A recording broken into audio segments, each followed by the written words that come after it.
Hello and welcome to another Arlington High School Math 4 Honors lesson. My name is Kirk Weiler, and today we're going to be doing Unit number 1, Lesson number 11 on the General Theory of Inequalities. This is the final lesson in our Introductory Algebra unit that gets us up to speed on all the algebra we're going to need to study calculus. Now, in Algebra 2, most likely, you studied solving all sorts of different types of inequalities. You may have solved linear inequalities, quadratic inequalities, absolute value inequalities, rational inequalities. I'm probably even forgetting some, but that's a lot of the types you solved. Oftentimes you do them on separate days, at separate times, and yet it's kind of missing the point because all inequalities can basically be solved if you understand a few fundamental principles. So that's what we're going to be doing today, understanding a few fundamental principles. So let's dive right into it. All right. In exercise number 1, it says, consider the two linear functions y equals 5x minus 4 and y equals 3x plus 2. Letter A asks us, in the space below, to graph y equals 5x minus 4 and y equals 3x plus 2 without the use of a calculator. I'm going to use some of my, my preset sort of drawing tools. Makes life a little bit easier. Get myself a few axes here. There we go. Maybe switch to a different color now. Let's go to blue.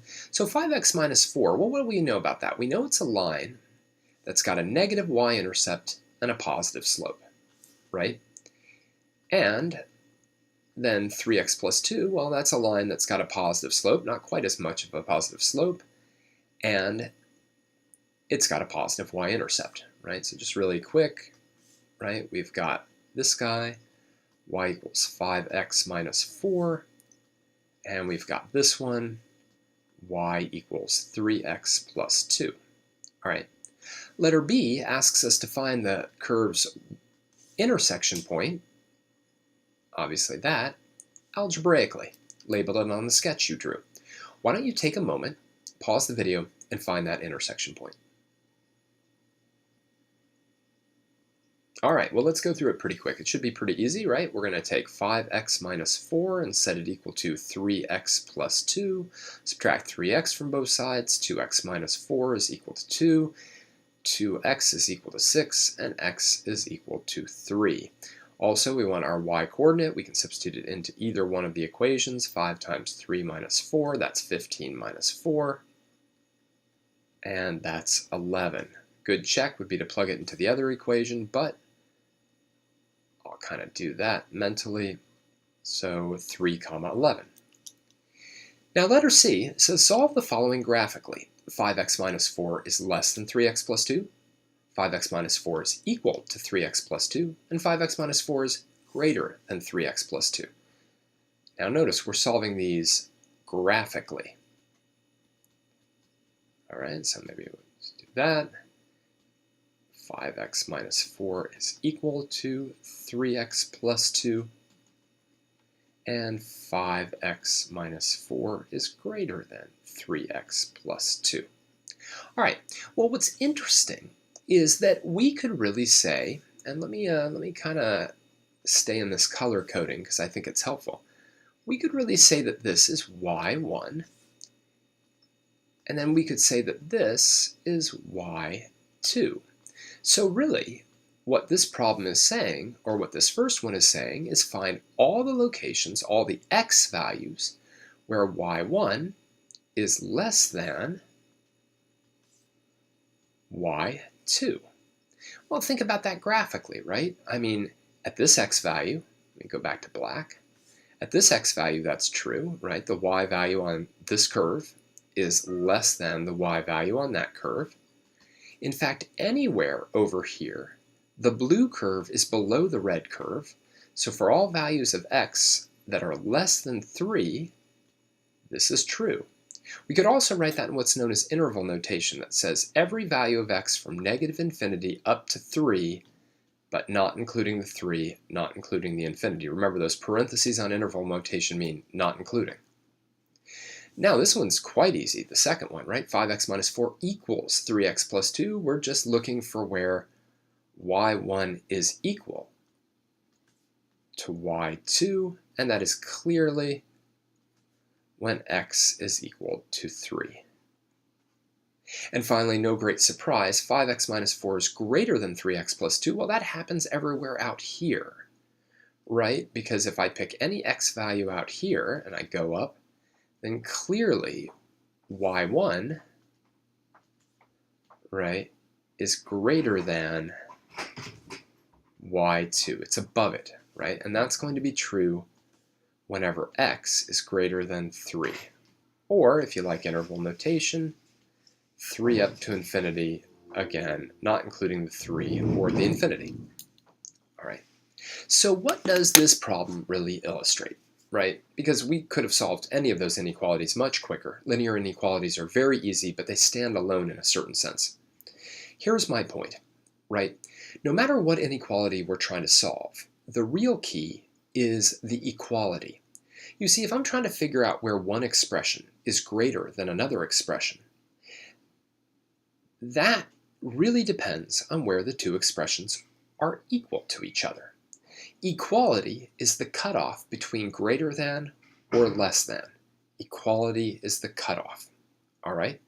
And that's the key. Knowing where two expressions are equal is going to be the key in knowing where one of the expressions is greater than or less than the other expression. And we're going to see that play out time and time again today. So pause the video now and copy down anything you need to before we go on.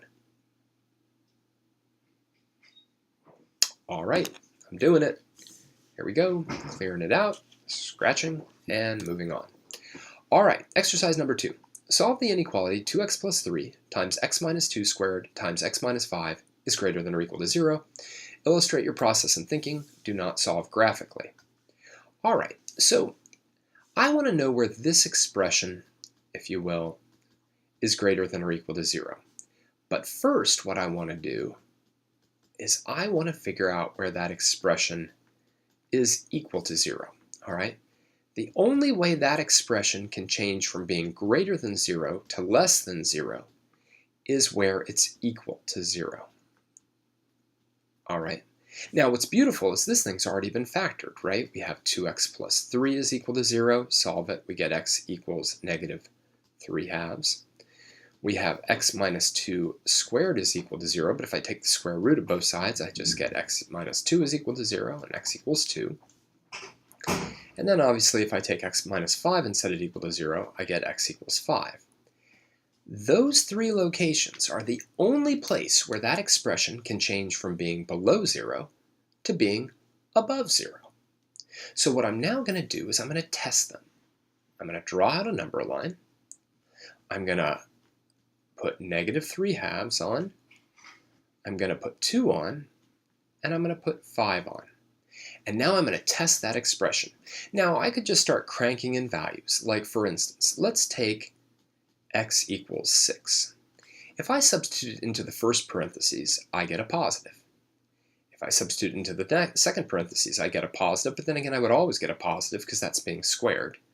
And if I substitute it into the third parentheses, I also get a positive. A positive times a positive times a positive is a positive. So that expression is positive everywhere in here. Let's take x equals 3, right? That's in here. If I put it into the first expression, I get a positive. Second expression, I get a positive. Third expression, though, I get a negative. So a positive times a positive times a negative is a negative. Sometimes I'll show those in parentheses like this. Let me grab one in here. Let me go with x equals negative 1. If I put that into the first parentheses, I get a positive. If I put it into the second parentheses, I get a positive. If I turn it into the third parentheses, I get a negative. Again, a positive times a negative is a negative. Thought the signs would switch, huh? Right? Why didn't they switch across x equals 2? Think about that for a minute. All right, x equals 2 is what's known as a double root. It shows up twice. And anytime a root shows up an even number of times, 2 times, 4 times, 6 times, etc., then you will not have a sign switch across that 0. Anyway, let's do one more. If I have, let's say, x equals negative 2, put it in the first parentheses, it's negative. Put it in the second parentheses, it's positive. Put it in the third parentheses, it's negative. A negative times a positive is a negative times a negative is a positive. What did I want to know?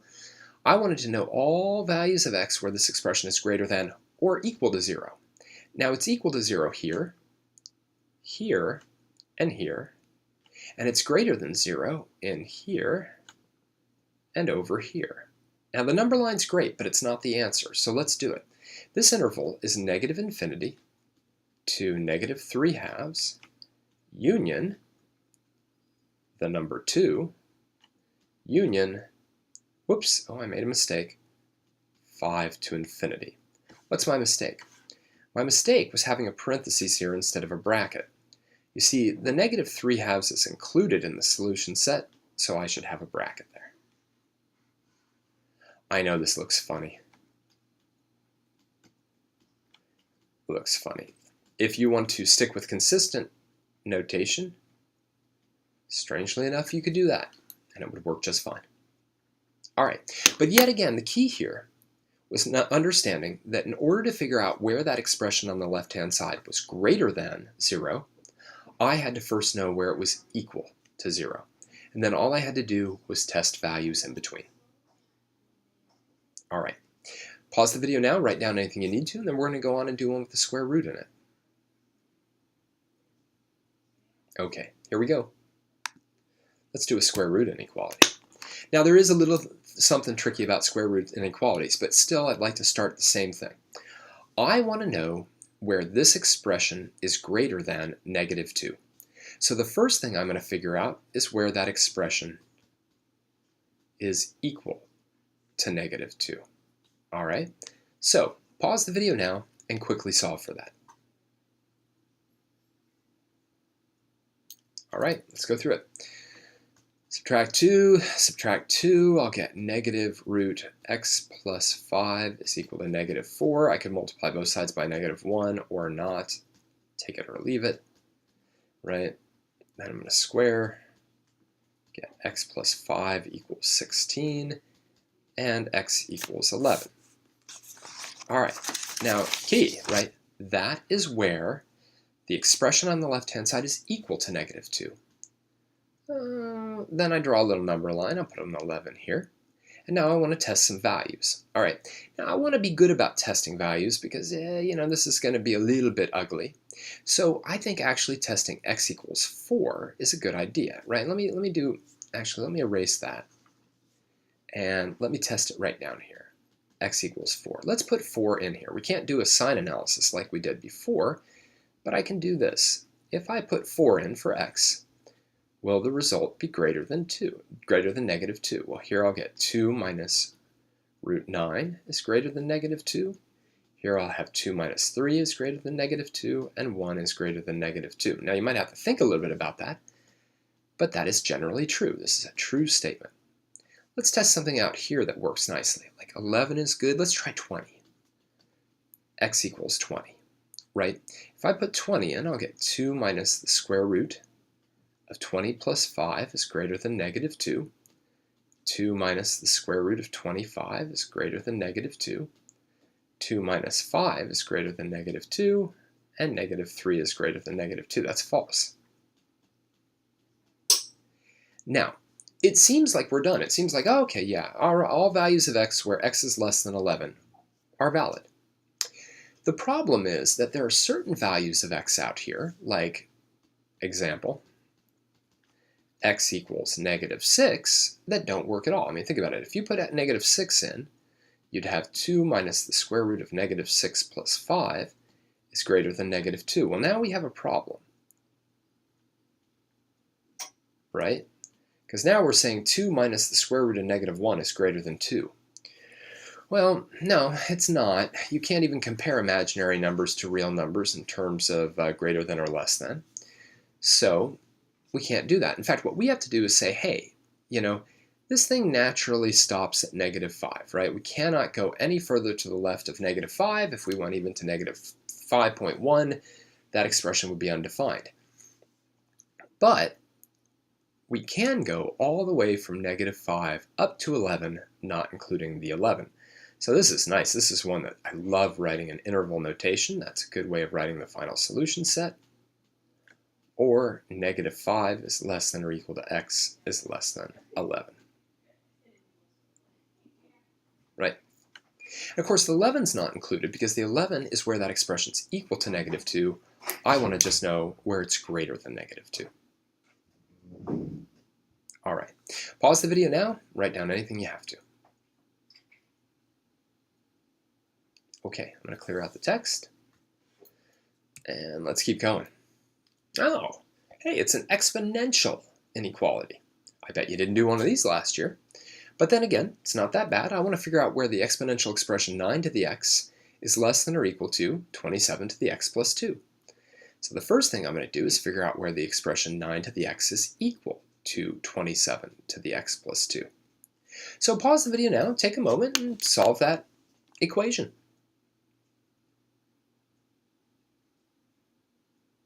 All right, let's go through it. We're going to use the method of common bases. We're going to rewrite the 9 as 3 squared, and the 27 as 3 cubed. All right, so we got 3 to the 2x is equal to 3 to the 3x plus 6.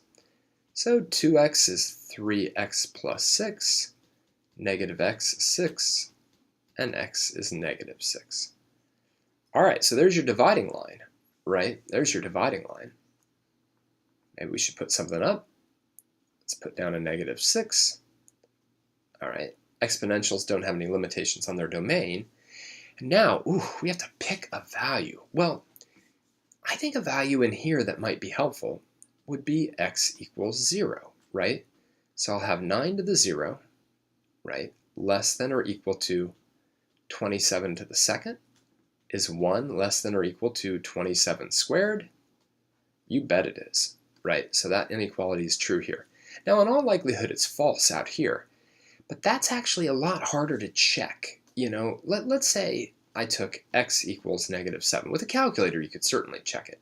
But now you're checking 9 to the negative 7th is less than or equal to 27 to the negative 5th. And that's a lot harder. What makes life a little bit easier is if we actually do the comparison in the common base. Right? It's hard to compare 9 raised to a number and 27 raised to a number. But this would say 3 to the negative 14th is less than or equal to 3 to the negative 15th, or 1 over 3 to the 14th. Whoop, that didn't work. Sorry about that. And now my pen thing is getting in that way. 1 over 3 to the 14th is less than or equal to 1 over 3 to the 15th, and that's a big fat no. All right, so our solution set is actually from negative 6 all the way upwards to infinity. So final answer, negative 6 to infinity. All right, so an exponential inequality. No big deal, right? We have to just solve the resulting equation, plot points, test values, and we have our solution set. So pause the video now and write down anything you need to.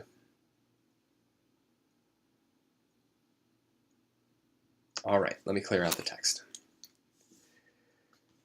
Okay, so after going through this whole spiel about all you have to do is solve the equation, etc., now we're going to look at the asterisk. We're going to look at the watch out for these. Okay, so exercise number 5, we have x squared minus 4 divided by x plus 8 is less than or equal to 0. Now, if you were following what we've been doing all along, you'd say, well, the only thing I really have to do is just figure out where this equation is equal to 0.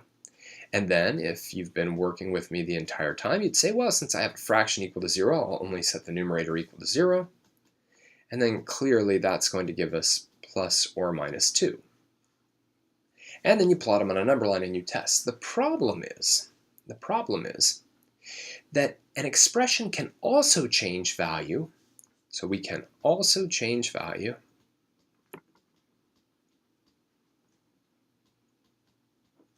when the expression is undefined.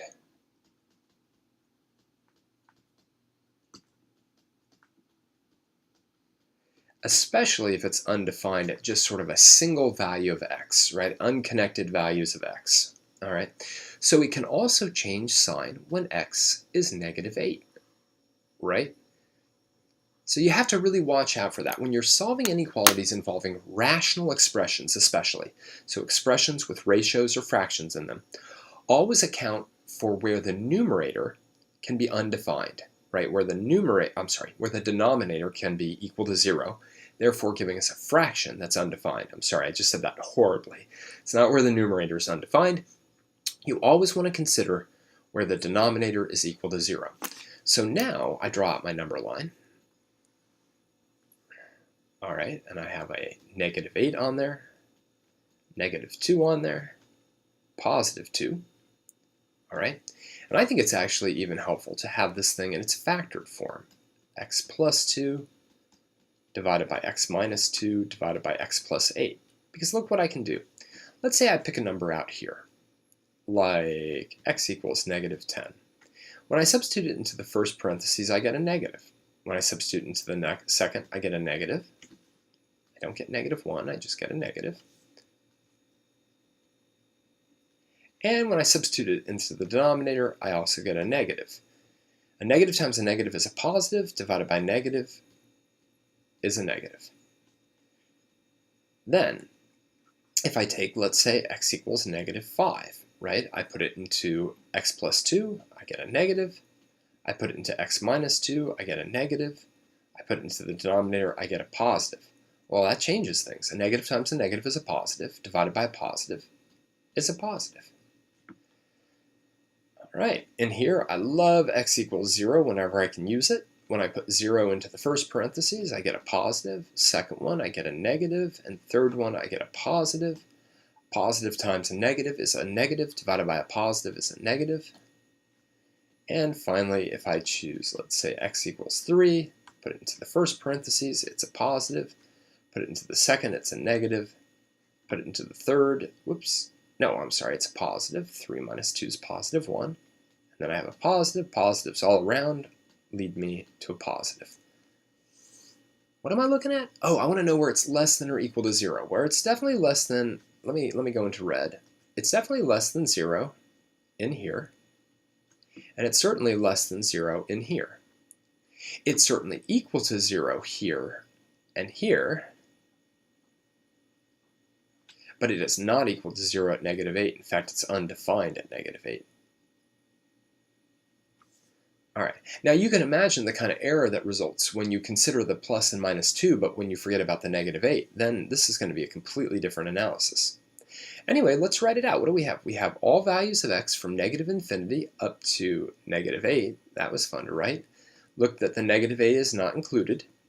Union, now -2 to 2, where both of those are included. Tricky. Again, most of the time you just take the inequality, turn it into an equation, solve, plot points, and test values.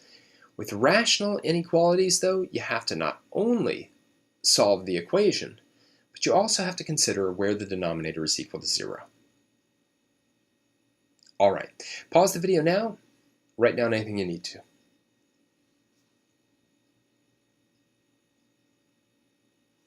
Okay, clearing out the text. All right, let's finish up the lesson. So today, we saw in general how to solve inequalities. All right, the basic premise is remove the inequality and solve the analogous, what I call the analogous equality. So get rid of the greater than symbol, the less than symbol, just replace it with equals. Find out where the two sides of the equation are equal. That's going to be the dividing line between greater than and less than. Once we have where the two sides are equal, we plot them on a number line, and then we test values. The only things you have to worry about are rational inequalities, where you could have a denominator equal to 0, and situations that where your domain is just naturally restricted, like the square root function. Okay? All right, well, that was Unit 1. I'd like to thank you for joining me for another Arlington High School Math 4 Honors lesson. Until next time, my name is Kirk Weiler. Keep thinking. I can't remember what my name is apparently. Keep thinking and keep solving problems.